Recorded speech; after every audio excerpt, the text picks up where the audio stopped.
국회의원의 하루 의정 활동을 밀착해서 보여드리는 국회 24시. 안녕하세요, 주경입니다. 요즘 팍팍한 현실에 정말 꽃길만 걸었으면 좋겠다 생각하시는 분들 많으실 텐데요. 오늘 만나볼 이분은요. 대한민국과 지역사회가 더불어 성장하기 위해서라면 정말 어디든 발빠르게 달려가는 분이라고 합니다. 잠시 후에 있을 이 국회 토론회장에 그분이 등장한다고 하는데요. 어떤 분일지 저와 함께 현장으로 가서 만나보시죠.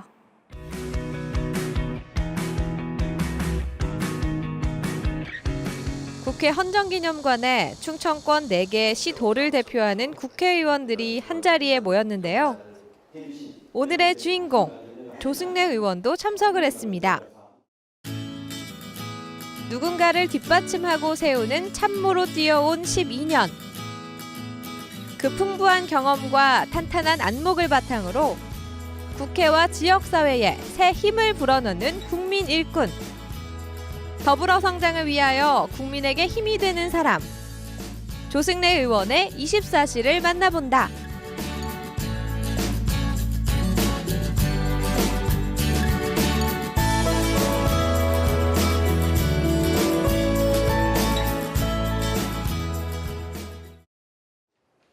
이 자리는 충청 지역의 유교 문화를 국가적으로 보존하고 개발하자는 취지에서 개최된 정책 토론회인데요. 어떤 의미를 가진 사업인지 직접 들어볼까요? 충청 유교권 개발 사업은 대전시, 세종시, 충청남도, 충청북도 이 4개 광역단체가 힘을 모아서 충청 유교, 즉 기호 유학을 현대에 맞게 다시 되살리는 그런 사업을 의미합니다. 이를 통해서 전체 국민들과 또 세계인들에게 자랑스럽게 보여줄 수 있는 관광 자원을 만들겠다는 그런 사업입니다. 지역사회의 문화를 국가적으로 보존하고 관광 자원화하는 일에 발벗고 나선 조승래 의원. 그동안 법과 제도, 예산 확보를 위해 여러 의원들과 함께 많은 노력을 기울여오고 있다고 하는데요. 국회에서 상임위가 교육문화체육관광을 담당하는 그런 상임위에서 일을 하고 있어서 바로 이 충청 유교문화사업과는 바로 직접 관련이 되는 상임위에서 제가 일을 하고 있습니다. 그래서 제가 바짝 더 문화부 또 문화재청과 협력해서 열심히 예산도 좀 확보하고 사업이 잘 구체적으로 진행되도록 노력하도록 하겠습니다.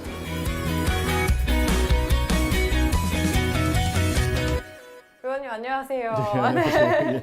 처음 뵙겠습니다. 예, 반갑습니다. 요즘 정기국회 시작되면서 참 바쁜 나날 보내고 계실 텐데요. 이렇게 시간 내주셔서 정말 감사합니다. 예, 바쁘지만 또 CNB 방송이. 아유, 예. 감사합니다. 요즘 근황 좀 어떠신가요? 요즘은 아무래도 아까 말씀드린 것처럼 이제 9월 1일자로 정기국회가 이제 개회가 돼서 12월 9일까지 100일 동안의 정기국회 회기가 진행이 되고 있어요. 그래서 뭐 지금은 이제 뭐 이러저러한 이제 대정부 질문도 진행을 하고 교섭단체 대표 연설도 되고 법안 심사 또 무엇보다 제일 중요한 게 이제 내년도 2018년도 예산안을 의결해야 되는 과정이 남아 있고 또 국정감사를 또 해야 됩니다. 그래서 아마도 앞으로 100일 동안은 상당히 바쁠 것 같습니다. 네, 이렇게 앞으로 이 굵직굵직한 일들이 많이 남아 있는데요. 바쁜 일정 중에 짬을 내서 토크를 하는 것이 저희 짬짬 토크거든요. 네, 그래서 본격적으로 짬짬 토크 시작해 보도록 하겠습니다. 오늘은 좀 특별히요. 좀 옛날 추억을 더듬어서 추억의 뽑기를 주제로 해볼까 하는데요. 저희가 좀 준비를 해봤습니다. 여기 이렇게 국회 24시라고 하나씩 글씨가 써져 있어요. 이 중에 의원님께서 하나를 뽑아주시면 관련된 키워드가 있을 겁니다. 그 키워드에 대해서 이야기해 주시면 되겠습니다. 먼저 첫 번째 어떤 거 뽑아보실까요? 아무래도 우리 민주당의 색깔은 파란색이지만 그렇지만 네. 그래도 제1야당의 색깔이 빨간색인데요. 예. 어떤... 국회가 좀 협치를 하자는 의미에서 빨간색으로 뽑기로 네, 하겠습니다. C를 뽑아주셨습니다. 이렇게 C를 뽑아주셨는데요. 한번 제가 열어보도록 하겠습니다. 어떤 게 나올까요? 오! SNS가 나왔습니다. 예. SNS. 제가 듣기로는 의원님께서 SNS를 또 좀 많이 하시는 걸로 알고 있어요. 어떤 이유일까요?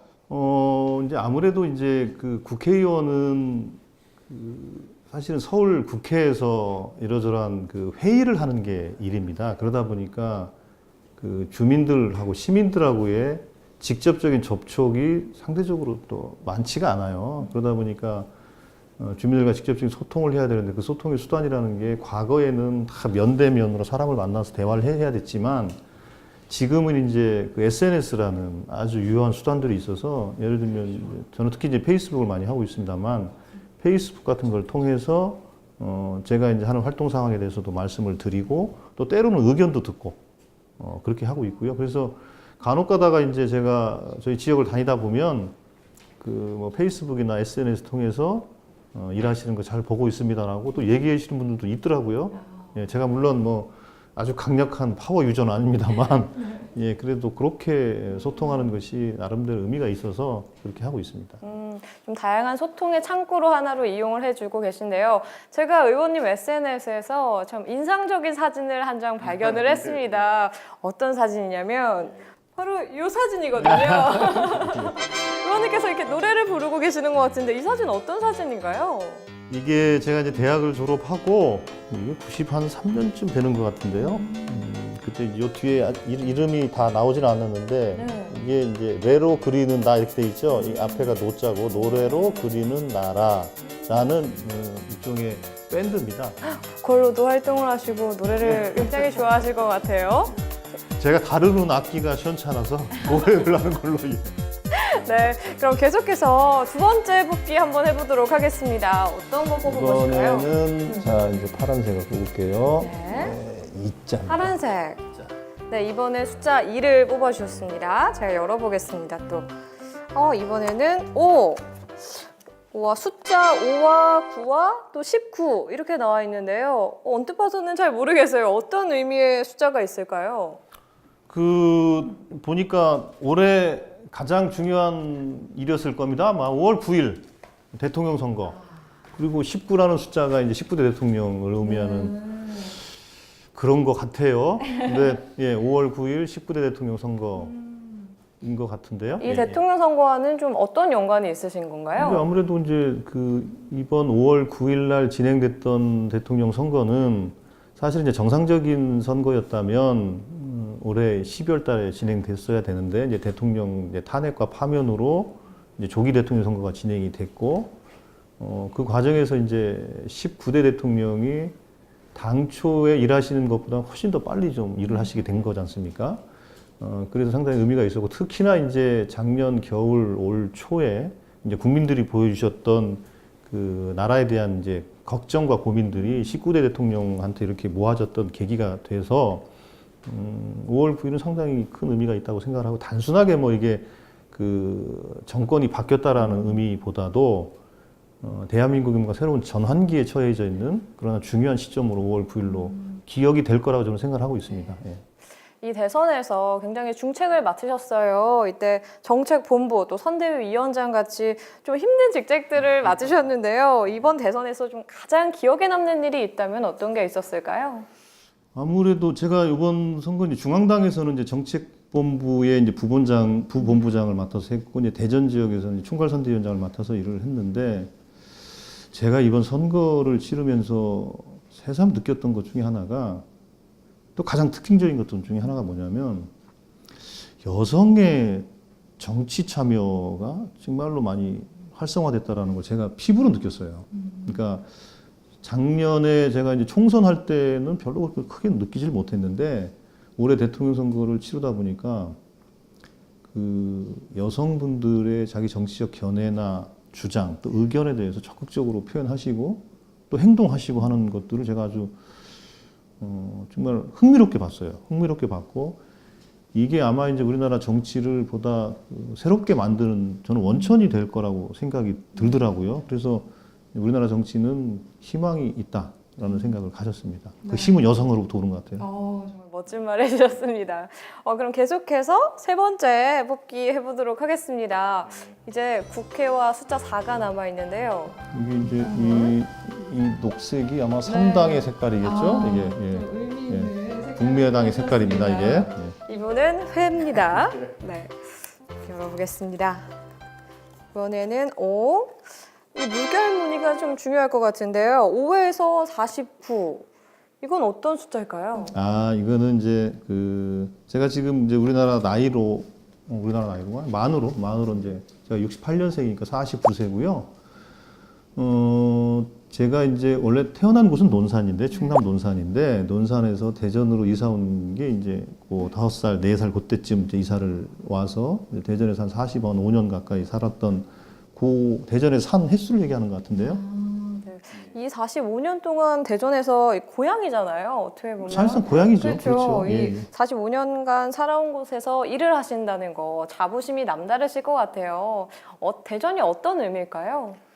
여기에서 이 시민들을 대표하는 이제 국회의원으로 일한다는 것은 저로서는 정말로 가슴 벅차는 일이기도 하고요. 그리고 무엇보다도 제가 군대 생활 2년 남짓, 그다음에 제가 청와대 생활할 때 한 2년 남짓, 한 4년 정도를 대전을 떠난 걸 말고는 다 저는 대전에서 살았는데 학교도 다 대전에서 나왔고요. 대전에서 자라고 배우고 또 결혼하고 애 낳고 활동했던 사람이 지역에서 정치인이 돼서 하는 경우가 또 그렇게 많지가 않았어요. 사실은 대전에서는. 왜냐하면 지금 주변에 정치를 하시는 분들 중에서 서울에서 학교를 다니시고 어느 정도 사회 활동을 하시다가 고향에 내려와서 정치하신 분들이 사실 아직까지도 많은 편이거든요. 그런 면에서 말씀드린 것처럼 지역에서 잘하고 예, 분위기 좋게 만드시는 거예요. 그래서 하여튼 그런 일종의 대전 토박이라고 할 수 있나요? 토박이라고 하면 저보다 훨씬 오래 하신 분들은 좀 그러시겠지만은 어쨌든 그런 자부심도 제가 갖고 있습니다. 이 대전에 대한 사랑이 마구마구 느껴지는데 그렇다면 이제 마지막으로 하나만 더 뽑아볼까요? 자, 9과 4가 나왔습니다. 자, 이제 4로 해야 되겠죠? 네. 다른 색깔로 해야죠. 네, 또 다른 야당의 색을 골라주세요. 이건 정의라는 색깔인가요? 네, 이번에는 4와 13, 20입니다. 이건 또 어떤 의미의 숫자일까요? 이건 이제 작년에 20대 총선이 4월 13일 날 이루어졌던 총선이라서 4.13 20대 총선 뭐 그런 것 같은데요. 이 세 가지 숫자가 나란히 나왔는데 평생 잊을 수 없는 날이기도 할 것 같아요. 좀 의원님께 어떤 의미의 날일까요? 그렇죠. 사실은 제가 이제 뭐 한 50 안 되게 살면서 뭐 정치를 직접적으로 했다 한다면 어쨌든 2002년도부터라고 얘기할 수 있을 것 같은데요. 15년 정도 세월 동안 살면서 제가 뭐 선출직으로 도전했던 적은 한 번도 없었죠. 뭐 대통령의 비서관을 하거나 이제 안희정 지사의 비서실장으로 있거나 또 정당에 이제 당직 생활을 하거나 아니면 시민운동을 하거나 아니면 대학에 있거나 이렇게 이제 생활을 하다가 작년 초에 이제 제가 선출직으로서 국회의원 선거에 도전하겠다라는 결심을 하고 그 첫 번째 선거가 이제 4월 13일이었는데 그때 이제 과분하게도 우리 유성 구민들께 저를 선택을 해서 제가 국회의원이 됐는데 그거는 제가 이제 선출직이 됐다고 하는 그 당선의 기쁨보다도 어쨌든 저는 이제 선출직이건 아니면 누구의 참모이건 어쨌든 정치는 각기 역할에 따라서 다 의미가 있다고 생각합니다. 그런 면에 제가 가지고 있는 정치에 대한 가치관이나 뭐 비전 이런 거는 저는 동일하다고 보고 다만 이제 제가 선출직으로서 유성 구민 또 국민을 대표하는 사람으로서 해야 되는 그 책임감은 확실히 좀 다른 것 같아요. 그런 의미에서 정치인으로서 새롭게 태어난 날이라고 할 수 있겠죠. 예. 혹시 지역구에서 불리는 별명 같은 게 있을까요, 혹시? 별명이요? 글쎄, 뭐 누가 뭐 그 별명을 뭐라고 졌나 모르겠네. 근데 이제 그런 얘기는 해요. 그러니까 그저께 이제 며칠 전에 제가 대전역에서 한 6시 반쯤에 기차를 타려고 이렇게 월요일 날 했어요. 기다리고 있는데 대전에서는 서울로 또 출퇴근하는 분들이 좀 꽤 있어요. 그리고 이제 주말에 내려왔다가 이제 주중에 이제 월요일 날 새벽에 출근하는 분들도 있었거든요. 근데 그분 중에 한 분이 이제 그러는 거 저를 보더니 정말 출근하고 있냐고. 정말. 네. 그러니까 얘기는 들었는데 진짜 이렇게 출퇴근할지는 몰랐다는 거예요. 그냥 뭐 어쩌다가 한 번씩 다니겠지라고 생각을 했는데 이렇게 매일 출퇴근할 줄 몰랐다. 그러니까 정말 이게 제 별명 같은데요. 정말. 굉장히 유쾌한 별명인 것 같은데요. 네, 벌써 시간이 이렇게 돼서 짬짬 토크 마무리해야 될 것 같습니다. 잠시 후에 좀 더 심층적인 내용을 가지고 문담 레이더 시작하도록 하겠습니다. 의원님 잠시 후에 다시 뵙겠습니다. 예. 수고하셨습니다. 예. 나라 경제도 지역 살림도 가정 형편도 어렵기만 한 요즘이지만 조승래 의원을 만나는 사람들이 입을 모아 하는 말이 있습니다. 바로 조승래 의원이 힘이 되는 사람이란 말인데요. 그동안 어떤 길을 걸어왔길래 국민과 더불어 성장하는 법을 이렇게 잘 알고 있을까요? 지금부터는 국회 24시와 함께 조승래 의원에 대해서 좀 더 자세한 진면목에 대해 알아보도록 하겠습니다.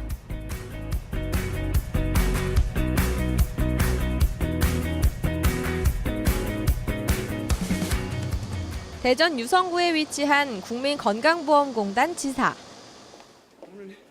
이날은 조승래 의원이 일일 명예지사장으로 위촉받아 일하는 날입니다. 조승래 의원님은 국민건강보험공단 대전 유성지사에 일일 명예지사장으로 위촉되셨습니다. 위촉장을 수여받은 다음부터는 즉시 지사 업무 전반에 대해 담당 부서의 보고를 받은 뒤 직원들의 이야기를 듣고 그리고 이제 민원 업무를 체험하시게 됩니다. 다음은 일일 명예지사장 위촉장 수여가 있겠습니다. 귀하를 국민건강보험공단 대전 유성지사 일일 명예지사장으로 위촉합니다. 감사합니다. 일일 명예지사장으로서 주요 업무와 현안에 대한 보고를 받고 본격적인 업무를 시작해 보는데요. 직접 시민들과 마주 앉아 발급 업무를 돕고 민원을 안내하고 상담에도 나섰습니다. 하겠습니다. 하나, 둘, 셋. 저는 이제 국회에서 국가의 예산과 법을 다루고 있는 사람이라서 혹시 제가 국회에 가서 또 정부 측과 협의하는 과정에서 필요한 사항들이 뭔지에 대해서 확인을 해야 될 것 같고요. 또 하나는 그 문재인 정부 들어서 건강보험의 보장성 강화를 이제 발표를 했는데 그 보장성 강화를 위해서는 또 많은 손길들이 필요합니다. 그걸 위한 그 건강보험공단의 역할이 훨씬 더 커질 것이고요. 그에 따른 인력이나 예산 조직도 필요하다고 보고 있고요. 이것과 관련된 상의를 좀 해나갈 생각입니다.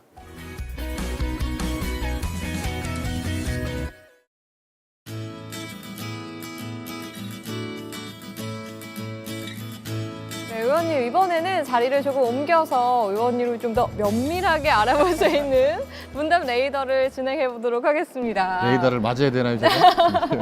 네, 그럼 먼저 이제 20대 국회가 9월 1일에 시작이 됐어요. 이번 국회에서 어떤 일들에 좀 집중하실 계획이신가요? 예, 그 20대 국회의 두 번째 정기국회가 이제 9월 1일부터 100일간 진행이 되는데요. 아무래도 지난 5월 9일 날 대통령 선거로 새로운 정부가 출범을 했지 않습니까? 그래서 이번 정기국회는 새로운 정부가 출범한 첫 번째 정기국회가 되겠죠. 그런데 이제 정부가 출범한 지 얼마 안 되기 때문에 현재의 정부에 대해서 무엇을 평가한다는 것은 좀 이른 것 같고요. 지난 18대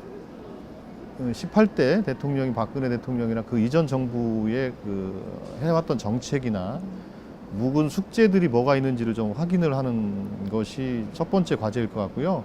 두 번째로는 이제 새로운 정부가 출범을 좀 안정적으로 할 수 있도록 법률과 예산으로 좀 뒷받침하는 그런 여당으로서 그렇게 이제 주안을 두고 있습니다. 이렇게 12년 동안 참모로서 일을 해오셨는데 이제는 초선 국회의원이 되셨습니다. 어떤 동기가 있었을 것 같은데 어떤 동기 있으셨을까요?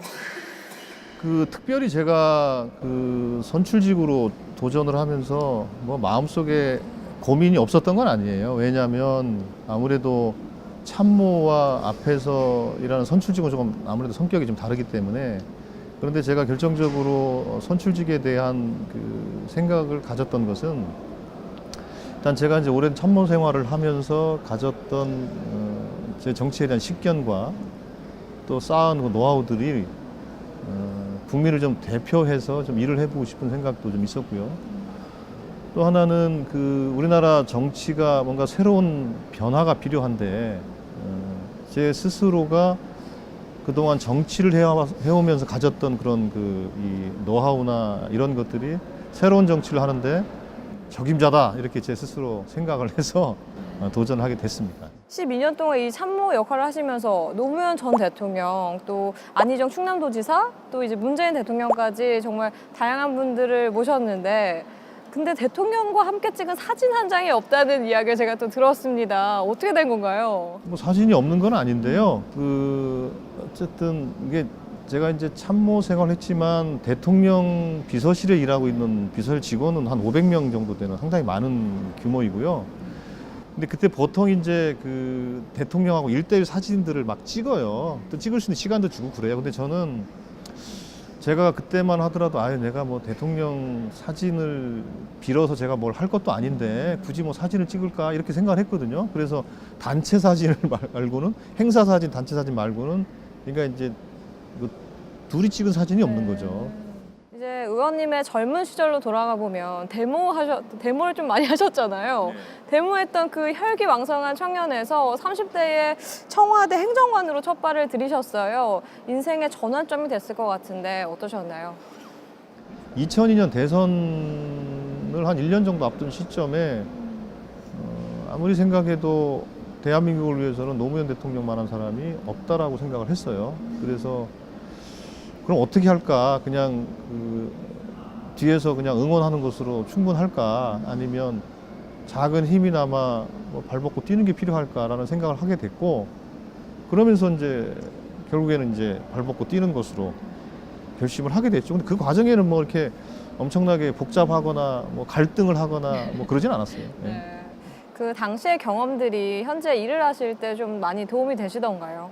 아, 그럼요. 아무래도 제가 이제 청와대에서 노무현 대통령을 모시고 일하는 과정에서는 아무래도 청와대라는 공간이 그 나라 전체를 볼 수 있는 그런 공간이기 때문에 대한민국 전체를 볼 수 있는 이 시야를, 넓은 시야를 저한테 줬고, 그러니 안희정 지사하고 이제 지방 행정을 일하는 과정에서는 아무래도 지방 행정은 사람들하고의 아주 구체적인 현장에서의 이 상호작용이 있어요. 그러니까 국민들의 생활 구석구석을 볼 수 있는, 말하자면 좀 깊은 시각이죠.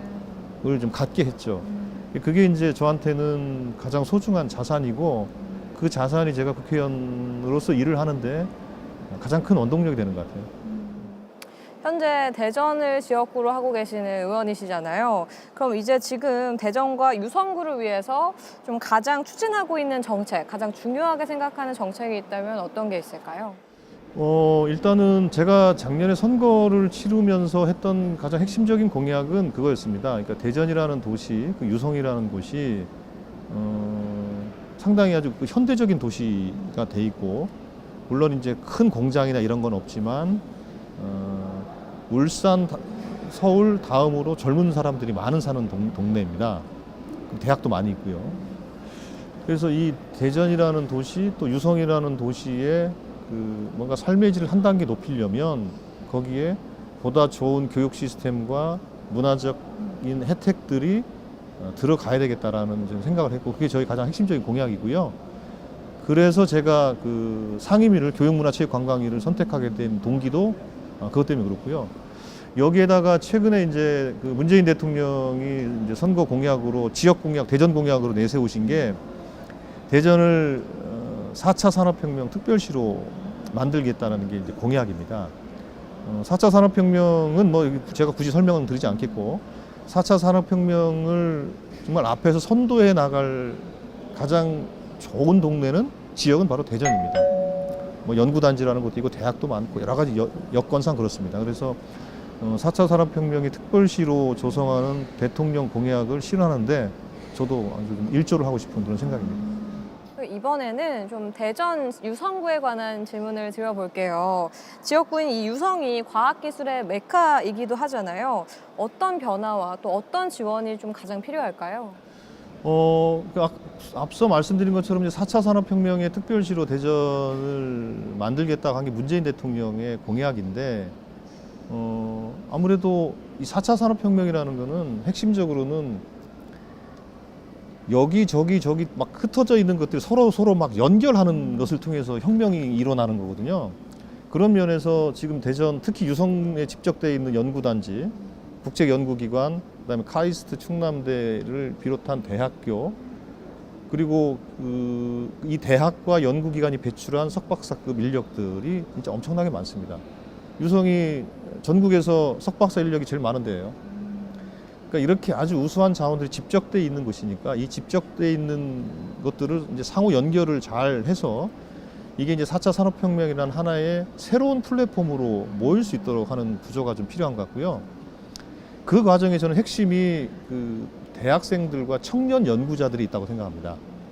특별히 대학과 청년 연구자들에 대한 체계화된 지원이 저는 무엇보다 필요하다고 생각을 하고요. 이거를 위해서 제가 최근에 그 지역에 있는 그 청년들하고 대화를 좀 많이 하고 있는 상황입니다. 그럼 현재 그 지원들은 조금 부족하다라고 그렇습니다. 생각을 하는. 예. 부족하고 파편화돼 있어요. 대학은 대학대로, 지역사회는 지역사회대로, 연구단지는 연구단지대로. 그러니까 요거를 이제 서로 묶어야죠. 이 상임위 얘기가 나와서 이제 말씀을 드리는데 이제 우리 국민들이 가장 힘들어하는 문제 중에 하나가 이 교육 문제와 주택 문제잖아요. 이 당장 풀어야 할 문제가 어떤 것들이 있고 또 어떻게 풀어가야 할까요? 일단은 지금 우리가 그 주택 문제나 교육 문제를 보면서 이제 생각을 해야 될 거는 가장 크게는 이게 필요한 것 같습니다. 그러니까 지금 인구 구조가 급격히 변하고 있습니다. 예를 들면 제가 68년생으로 제 또래 출생자 수가 102만 명, 103만 명이었어요. 근데 제 딸아이가 중학교 2학년인데 이 아이는 49만 명이에요. 그리고 지금 이제 얼마 전에 통계도 나왔지만 올 상반기에 18만 5천 명, 6천 명 그 정도 아이들만 출생을 했다는 게 40만 명이 무너진 상황입니다. 그러니까 이런 인구적인 변화 요건을 고려하면서 모든 정책을 설계해야 되는데 지금 우리는 현재의 문제를 가지고만 계속 그 교육 정책이나 주택 정책 가지고 논쟁을 벌일 것이 아니라 미래의 시점을 가지고 5년 뒤, 10년 뒤의 시점을 가지고 여기서 한번 논의를 하면은 지금 현재의 논쟁은 좀 부질없는 논쟁들이 많아요. 그러니까 저는 그렇게 요렇게 좀 그 5년 뒤, 10년 뒤를 보면서 교육 정책이나 주택 정책이 설계되는 좀 그런 방향으로 갔으면 좋겠고 이랬을 때 우리가 훨씬 더 합의 수준을 높일 수 있고 불필요한 논쟁을 좀 피할 수 있을 것 같고요. 근데 이제 그 과정에서 제일 핵심적인 것은 아무래도 정의입니다. 정의. 그러니까 지난번에 그 수능제도 개편안에 대해서 국민들이 불신했던 거 뭐냐면 뭔가 이제 이게 좀 대입제도가 좀 정의롭지 못한 거 아니냐, 공정하지 못한 거 아니냐, 뭐 이런 것들 때문에 국민들이 불신이 생겼던 거거든요. 그래서 정말로 공정한 대입제도 그리고 공정한 주택 정책을 위해서 우리가 힘을 좀 모아야 될 거라고 생각하고 있습니다. 이 교육 분야 중에서도 또 장애인 특수교육에 대해서 관심을 많이 갖고 있다고 또 이야기를 들었어요. 어떤 일들 하고 계신가요? 지금 제가 장애인 특수교육에 대해서 이제 또 관심을 갖게 된 이유는 제 둘째 아이도 특수학교를 다니고 있고 그래서 제가 이제 국회의원이고 또 이제 장애인의 부모로서 또 관심도 갖고 있는 건데 근데 개인적인 관심이라기보다는 특수교육에 대해서 또 장애인 교육에 대해서 관심을 갖는 의원들이 그렇게 많지는 않아요. 그래서 제가 작년에 국회의원이 돼서 제일 먼저 했던 것은 그겁니다. 그러니까 특수학교에 그 편성되어 있는 그 교사, 교육과정, 학교 등 이 제반 여건들이 너무 열악해요. 그러니까 법적인 교사들을 충원하지 못해가지고 교사들이 부족하니까 아이들을 3명 정도 돌봐야 되는데 5명, 6명 돌보는 상황이 생겨요. 그러니까 우리 어렸을 때 콩나물 학급 이런 게 있었거든요. 지금 특수학교가 그렇게 돼 있어요. 그래서 이 상황에 대해서 좀 법적인 교사 충원 요건을 좀 갖춰달라는 것이 제가 첫 번째 했던 것이고요.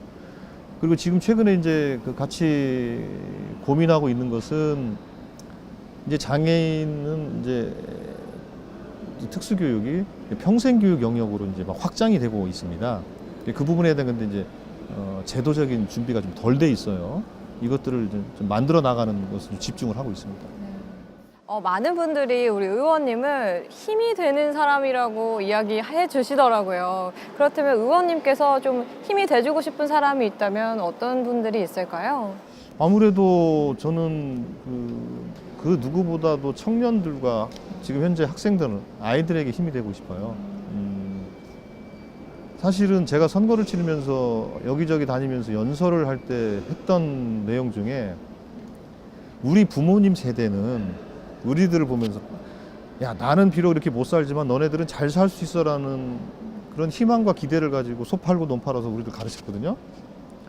근데 제가 이제 제 아이를 가만히 보면은 제가 나만큼이나 살 수 있을까라는 좀 두려움이 있어요. 그러니까 부모는 자식을 통해서 꿈을 자꾸 대물림 시키는 거 아닙니까? 꿈이 대물림 되면서 대한민국도 발전해 온 거거든요.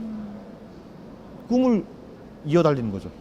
이게 저는 역사라고 생각하는데, 근데 우리 뒷세대 꿈에 이어달리기가 끊기는 것은 아닌가라는 그런 좀 불안감이 있고 걱정도 있어요. 그래서 이 아이들에게 정말 꿈이 되고 희망이 되는 그런 정치를 하는 게 제 가장 큰 생각이고요.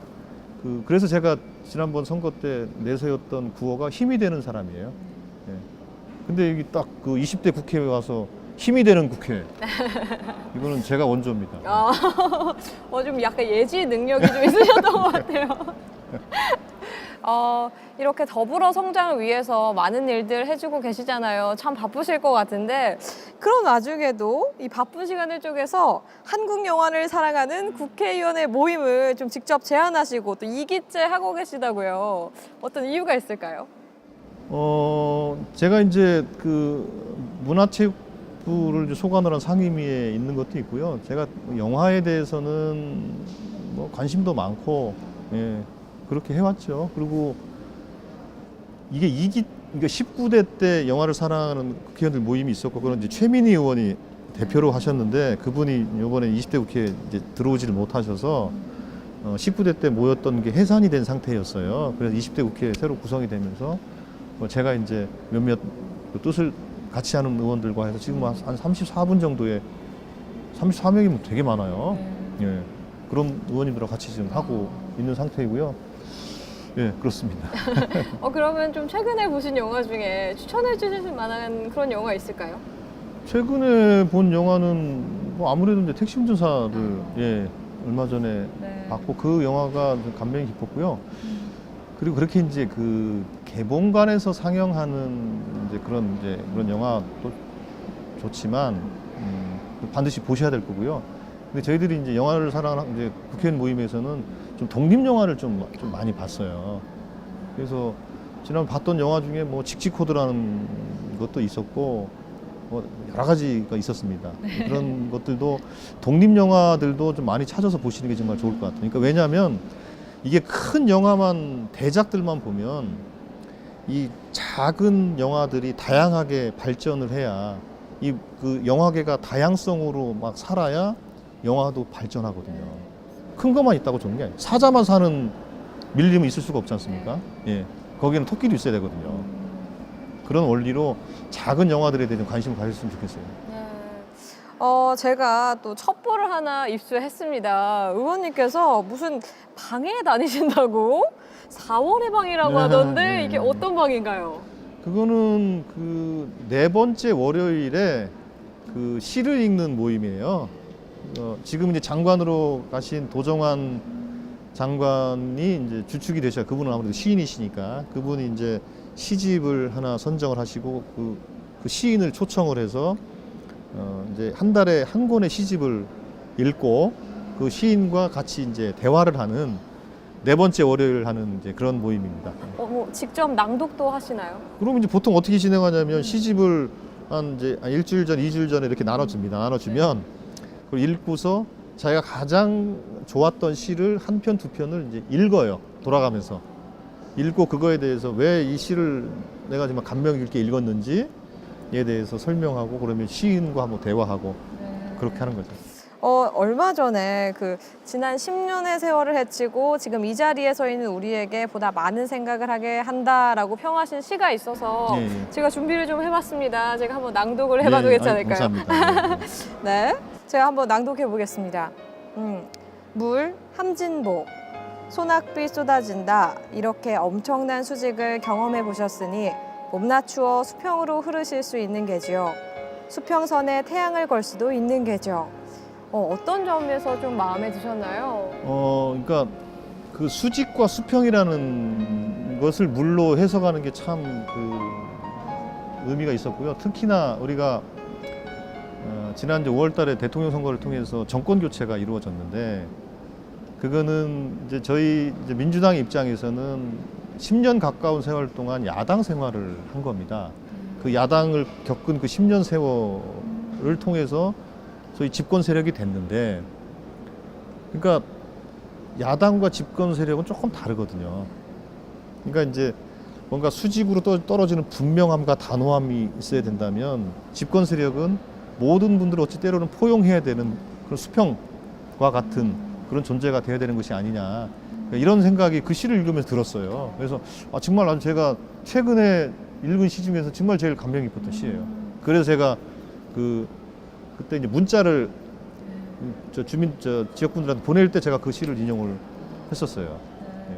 의원님께서 이 영화 또 시에 이어서 또 야구에도 조금 관심이 있으시다는 이야기 들었습니다. 활동적인 스포츠로 이제 스트레스를 좀 풀고 이렇게 하셔야 되잖아요. 그런데 요즘은 입으로 스포츠를 하신다고 해서 야구 해설을 또 하신다고요? 예, 참 CNB가 정말 좋은 방송입니다. 저한테 작년에 이어서 올해도 해설을 할 수 있는 제가 기회를 주셔가지고 야구하면 사실 저희들 중학교 때 이제 프로야구가 생겨서 그때는 이 대전 한반야구장이 담이 얕았어요.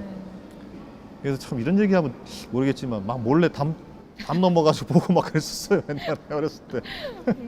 그랬던 기억이 나더라고요. 그래서 작년에 이렇게 해설을 하는데 그 생각이 막 나서 왜냐하면 어렸을 때 살던 동네가 야구장에서 걸어서 한 10분 정도 거리였기 때문에 그걸 많이 했죠.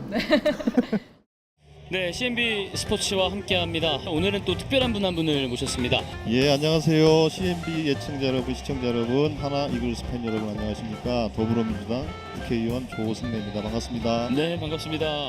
자, 오늘 오랜만에 또 이렇게 얼굴을 보여주시는데 야구장에 오랜만에 좀 나오셨습니다. 예, 그렇습니다. 이렇게 불러주셔서 감사합니다. 의원님께서 저의 질문에 정말 막힘없이 술술 이야기를 해주셔서 어느새 마지막 질문입니다.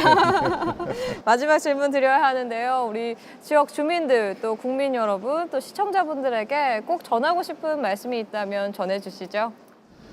예, 사실 요즘 이제 정부도 새로 출범하고 그리고 이제 북핵 등 해서 사실 나라가 좀 많이 좀 어수선한 게 사실입니다.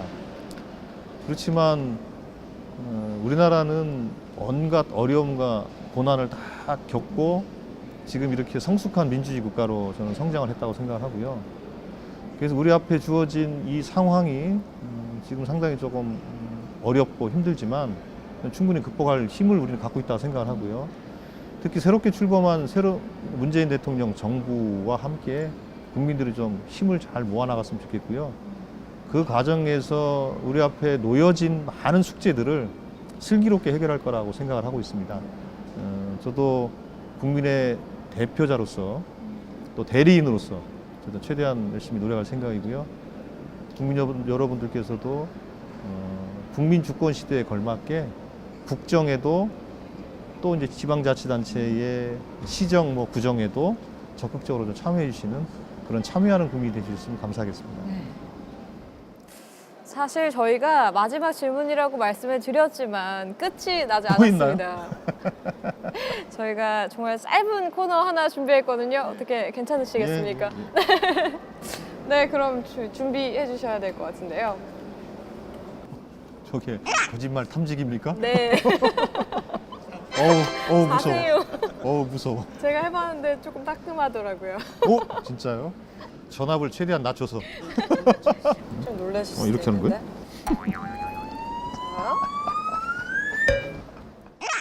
네, 저희가 이 거짓말 탐지기를 좀 준비해 봤는데요. 국민 일꾼의 진심을 꿰뚫어보는 시간입니다. 진실 혹은 거짓입니다. 우리 진실하신지 우리 또 의원님께서 저희가 테스트를 좀 해보도록 하겠습니다. 그럼 첫 번째 질문. 나 조승래는 다시 태어나도 국회의원을 할 것이다. 아니요. 아니라고 대답하셨습니다. 떨리는데 제가 떨려요. 과연 어떻게 나올지.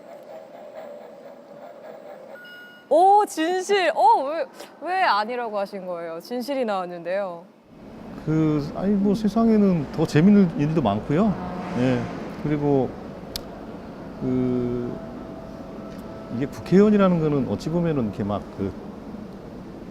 좀 약간 좀 고통스러울 때도 있어요. 예, 고통스러울 때도 있어서 이게 무슨 뭐 엄청난 권력자도 아니고, 그러니까 그러니까 제가 가지고 있는 기본적인 그 정치에 대한 그 생각이 어느 정도 이렇게 구현되고 있는 사회를 한다면 굳이 제가 정치를 할 이유는 없죠. 예.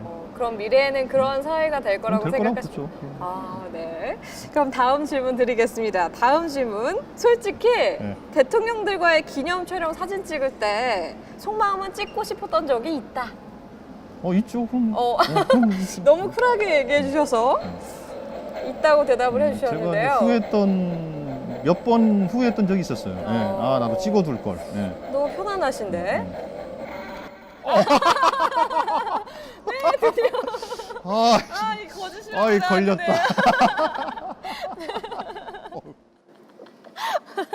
그럼 좀 어떤 분이랑 가장 사진 찍고 싶으셨어요?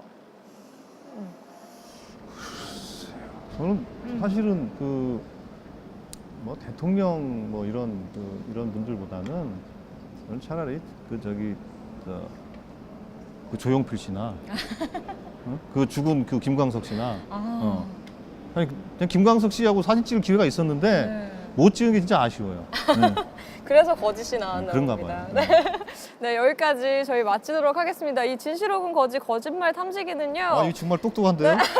이거 인공지능이죠. 네, 이게 믿거나 말거나지만 이제 시청자분들이 판단하실 거라고 믿겠습니다. 네. 네, 의원님 오늘 정말 많은 시간 함께해 주셨는데요. 진실된 이야기까지 나눠주시고 정말 감사합니다. 수고하셨습니다. 감사합니다. 네.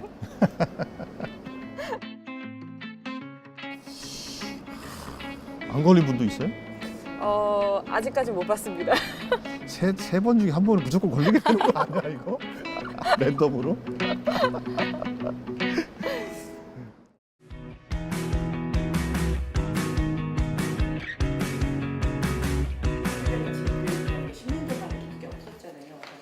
한시가 멀다 하고 조승래 의원이 찾아간 간담회는 장애인 특수교육에 관한 특별한 논의가 이뤄지는 자리입니다.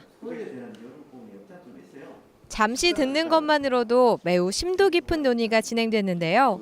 어떤 이야기가 오간 걸까요?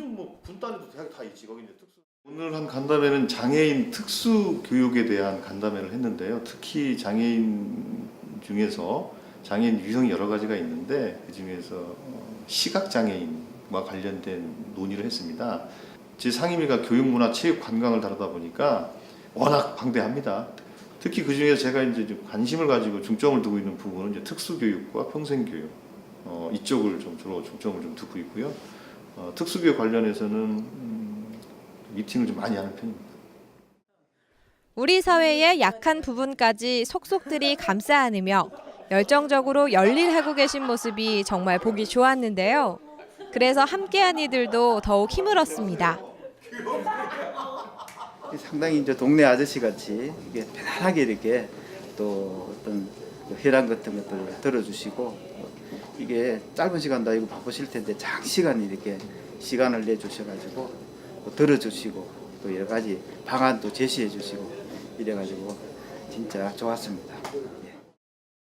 바로 이렇게 사람들과 밀착되어 힘이 되어주는 모습에서 조승래 의원이 외치는 더불어 성장이 어떤 의미인지 길지 않은 시간이었지만 충분히 느낄 수 있는 자리였습니다.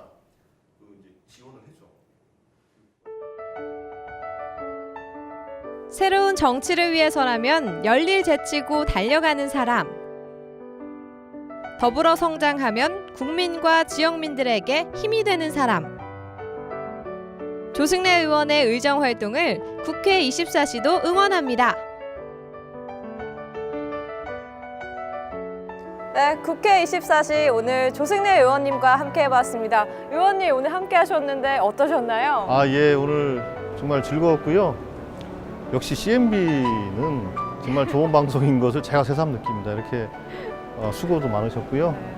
이렇게 저한테 기회를 주셔서 정말 감사합니다. 네. 예. 이제 곧 다음 국회가 시작이 되는데요. 국민들에게 어떤 모습 보여주실 건가요? 예, 최대한 국민들에게 편안한 마음을 드릴 수 있는 그런 정치를 하고 싶고요. 또 그런 입법을 위해서 또 노력을 하도록 하겠습니다. 네, 이제 정말 카메라 앞에서도 말씀 술술 잘하시고 편해지셨는데 벌써 마지막이라니 정말 아쉽습니다. 하지만 열심히 활동하시는 모습 보면서 우리 국회 24시 시청자 여러분께서도 많이 응원해 주실 테니까요. 파이팅 하시기 바랍니다. 네, 그럼 마지막으로 우리 함께 파이팅 외치면서 마무리하도록 하겠습니다. 조승래 국회의원 파이팅! 파이팅! 정말 젊고 또 활기 넘치시고 또 그리고 벌써 인상이 조금 푸근하시잖아요. 그래서 따뜻하고 정말 지역민과 자주 만나고 소통하시려는 그런 모습이 정말 참 좋았습니다. 조승래 의원님하고 한 15년 된 것 같아요. 조승래 의원님이 항상 얼굴이 좀 까매서 항상 그거 좀 신경을 쓰시는 모양인데 얼굴은 좀 까맣지만 마음은 정말 하얗습니다.